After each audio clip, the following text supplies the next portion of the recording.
457. Each year, Hunger Task Force provides food for thousands in our area who are in need of a meal. In this week's edition of Making Milwaukee Great, I show you how the organization goes beyond just collecting food and donations for people in need.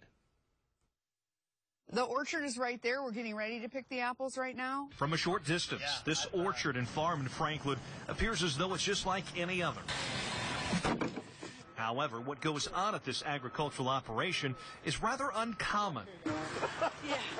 No, it's not the produce grown here that makes it so different. It's where that food goes and who helps cultivate and harvest it that makes the Hunger Task Force farm so very unique.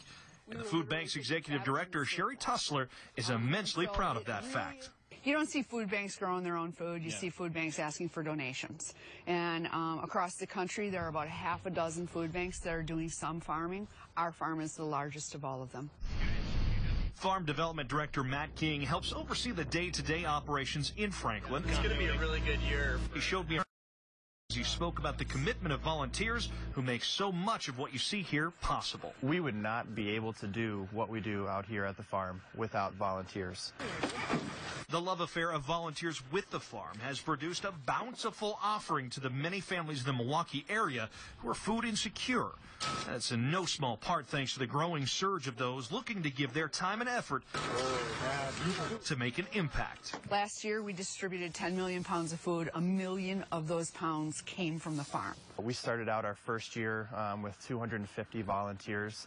The next year, we had 500 volunteers. The next year, we had 2,500 volunteers. Last year, we had 3,900 volunteers. And so the community engagement with this project has just been exponential. It's a really neat opportunity for urban residents to come out to a farm. It's only 20 minutes away. Hunger Task Force is working to grow more than just food at the location.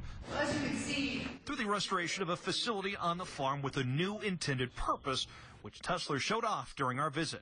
We needed a visitor center. We need an education center. Right now, volunteers come out, and we're literally standing out in the grass and yelling at them about what they're about to do. So we want people to feel welcome when they get to the Hunger Task Force, and we're going to convert this old granary built in 1946 into a visitor center. Hunger Task Force is currently on a fundraising effort to collect $750,000 for the visitor center, and they're confident they'll meet their goal. Farm work is clearly a lot of hard work, but we're getting it done, and we're delivering that 1 million pounds of produce right here in Milwaukee.